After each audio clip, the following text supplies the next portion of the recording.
Empowerment, ಸಬಲೀಕರಣ. ಹಂಗಂದ್ರೆ ಏನು? ವ್ಯಕ್ತಿಗಳು ಸ್ವಾವಲಂಬನೆಯಿಂದ ಜೀವನ ಮಾಡುವಂತ ಒಂದು ಕ್ರಮ, ಆತ್ಮಗೌರವದಿಂದ ತಮ್ಮ ಹಕ್ಕುಗಳನ್ನ ಪಡೆದುಕೊಳ್ಳುವಂತ ಒಂದು ಪ್ರಕ್ರಿಯೆ. ಪ್ರಮುಖವಾಗಿ ಯುವ ಜನರನ್ನ ಸ್ವಾವಲಂಬಿಗಳನ್ನು ಮಾಡಬೇಕಾಗಿತ್ತು. ಆದ್ರೆ ಕಳೆದ 16 ವರ್ಷಗಳಿಂದ ಕರ್ನಾಟಕವನ್ನ ಆಳಿರುವಂತ ಯಾವುದೇ ಸರ್ಕಾರಗಳು ಕೂಡ ಜನರನ್ನ ಪರಾವಲಂಬಿಗಳನ್ನಾಗಿ ಮಾಡ್ತಾ ಇದೆಯೇ ಹೊರತು ಸ್ವಾವಲಂಬಿಗಳನ್ನಾಗಂತೂ ಮಾಡ್ತಾ ಇಲ್ಲ. ಈ ನಿಟ್ಟಿನಲ್ಲಿ ಸರ್ಕಾರಗಳು ಯೋಚನೆ ಮಾಡಬೇಕಾಗುತ್ತೆ. ಸುಮಾರು 75 ವರ್ಷ ದಾಟಿತು ಭಾರತಕ್ಕೆ ಸ್ವತಂತ್ರ ಬಂದು, ಬಟ್ ಸ್ಟಿಲ್ ಜನ ಏನ್ ಮಾಡ್ತಾ ಇದ್ರೆ, ಸರ್ಕಾರದ ಮೇಲೆ ಅವಲಂಬನೆಯಾಗುವಂತ ದುಸ್ಥಿತಿಗೆ ಜನರನ್ನ ಸರ್ಕಾರ ತಳ್ತಾ ಇದೆ ಅಂತಂದ್ರೆ ಅದರಿಂದ ಅರ್ಥ ಆಗುತ್ತೆ ಯಾವ ಸರ್ಕಾರಕ್ಕೂ ಯಾವ ಪಕ್ಷ ಕೂಡ ಜನರನ್ನ ಸ್ವತಂತ್ರನಾಗಿ ಮಾಡಬೇಕು, ಘನತೆ ಗೌರವದಿಂದ ಜೀವನ ಮಾಡೋ ತರ ಆಗ್ಬೇಕು ಅನ್ನುವಂತ ವಿಚಾರದ ಬಗ್ಗೆ ಚರ್ಚೆ ಮಾಡಲ್ಲ. ಬಹುಶಃ ಈ 2025 ಆಗಸ್ಟ್ ಅಧಿವೇಶನದಲ್ಲೂ ಕೂಡ ಅದೇ ಆಗಿದೆ. 2-3 ಶಾಸಕರನ್ನ ಬಿಟ್ರೆ ಯಾರು ಕೂಡ ಜ್ವಲಂತ ಸಮಸ್ಯೆ ಬಗ್ಗೆ ಮಾತನಾಡಿಲ್ಲ.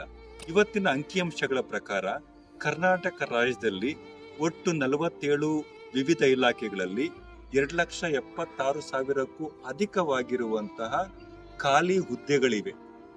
ಆ ಹುದ್ದೆಗಳನ್ನ ತುಂಬ್ತಾರನ್ನ ಕಾರಣಕ್ಕಾಗಿನೇ ಲಕ್ಷಾಂತರ ಯುವ ಜನರು ಕಷ್ಟಪಟ್ಟು ಓದಿ ಪರೀಕ್ಷೆಗೆ ತಯಾರಾಗ್ತಾ ಇದ್ದಾರೆ. ಬಟ್ ಯಾವಾಗ ಕಾಲ್ ಮಾಡ್ತಾರೆ ಅನ್ನೋದ್ರ ಬಗ್ಗೆ ಯಾರು ಕೂಡ ಮಾಹಿತಿ ಇಲ್ಲ. ಒಂದು ವೇಳೆ ಸರ್ಕಾರ ಈ 2,76,000ಕ್ಕೂ ಅಧಿಕ ಹುದ್ದೆಗಳನ್ನ ತುಂಬಿದ್ರೆ ಸ್ವಾವಲಂಬನೆ ಆಗುವಂತರು ಕೇವಲ 2,76,000 ಜನ ಮಾತ್ರ ಅಲ್ಲ, ಅವರ ಕುಟುಂಬಗಳು ಕೂಡ. ಒಂದು ವೇಳೆ ಕರ್ನಾಟಕ ಸರ್ಕಾರ ಆ 2,76,000 ಯುವ ಜನರಿಗೆ ಉದ್ಯೋಗವನ್ನ ಕಲ್ಪಿಸಿಕೊಟ್ಟಿದ್ದೇ ಆಯ್ತು ಅಂತಂದ್ರೆ ಉಚಿತವಾಗಿ ಆ 2,76,000 ಕುಟುಂಬಗಳಿಗೆ ಕೊಡ್ತಾ ಇರುವಂತಹ ಯೋಜನೆಗಳನ್ನ ಸಂಪೂರ್ಣ ನಿಲ್ಲಿಸಬಹುದು. ಜನರನ್ನ ಸ್ವಾವಲಂಬನೆಗಳನ್ನಾಗಿ ಮಾಡಬೇಕು. ಅದೇಗೆ ಅಂದ್ರೆ ಅವರ ಘನತೆ ಮತ್ತು ಗೌರವದಿಂದ ಜೀವನ ಮಾಡ್ಲಿಕ್ಕೆ ಆಗ್ಬೇಕು, ಬೇರೆಯವ್ರ ಮೇಲೆ ಡಿಪೆಂಡೆಂಟ್ ಆಗಿ ಮಾಡಬಾರ್ದು. ಈ ನಿಟ್ಟಿನಲ್ಲಿ ಸರ್ಕಾರ ಯೋಚನೆ ಮಾಡಬೇಕು. ಇವತ್ತು ಯಾರು ವಿರೋಧ ಪಕ್ಷ ಸ್ಥಾನದಲ್ಲಿ ಕೂತಿದ್ರೋ ಅವರು ಕೂಡ ಈ ಬಗ್ಗೆ ಚರ್ಚೆ ಮಾಡಬೇಕಿತ್ತು, ಬಟ್ ಅವರದ್ ಮಾಡಲಿಲ್ಲ. ಅದನ್ನು ಹೊರತುಪಡಿಸಿ ಬೇರೆ ಬೇರೆ ರಾಜಕೀಯ ಪ್ರೇರಿತವಾಗಿರುವಂತ ವಿಚಾರಗಳ ಬಗ್ಗೆ ತುಂಬಾ ದೊಡ್ಡ ಧ್ವನಿ ಎತ್ತಿದ್ರೆ ಹೊರತು ಈ ಸೂಕ್ಷ್ಮ ಮತ್ತು ಅನಿವಾರ್ಯ ವಿಚಾರಗಳ ಬಗ್ಗೆ, ಜ್ವಲಂತ ಸಮಸ್ಯೆಗಳ ಬಗ್ಗೆ ಧ್ವನಿ ಎತ್ತುವಲ್ಲಿ ಎಡವಿದೆ. ಅಂದ್ರೆ ನಾವು ಆಯ್ಕೆ ಮಾಡಿ ಕಳಿಸುವಂತ ರಾಜಕಾರಣಿಗಳು ಅಥವಾ ಜನಪ್ರತಿನಿಧಿಗಳು ನಮ್ಮನ್ನ ಯಾವ ದೃಷ್ಟಿಕೋನದಲ್ಲಿ ನೋಡ್ತಾ ಇದೆ ಅನ್ನೋದನ್ನ ಇಲ್ಲಿ ಅರ್ಥ ಮಾಡ್ಕೊಳ್ಬೇಕು.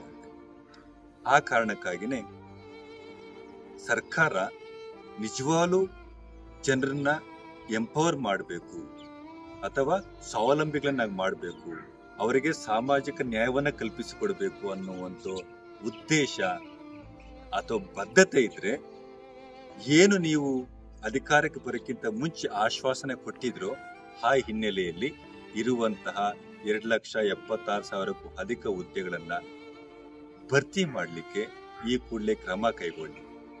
ನಿಮಗೆ ಬದ್ಧತೆ ಇದ್ರೆ ಖಾಲಿ ಇರುವಂತಹ ಹುದ್ದೆಗಳನ್ನ ತುಂಬುವಂತ ನಿಟ್ಟಿನಲ್ಲಿ ಕ್ರಮ ಕೈಗೊಳ್ಳಿ. ಈ ಮೂಲಕ ಉದ್ಯೋಗವನ್ನೇ ನಂಬಿ ಕುಳಿತು ಓದ್ತಾ ಇರುವಂತಹ ಅರ್ಹ ಅಭ್ಯರ್ಥಿಗಳಿಗೆ ನ್ಯಾಯೋಚಿತವಾಗಿ ಮತ್ತು ಪಾರದರ್ಶಕವಾಗಿ ಉದ್ಯೋಗವನ್ನ ಕೊಡುವಂತ ಕೆಲಸವನ್ನ ಮಾಡಿ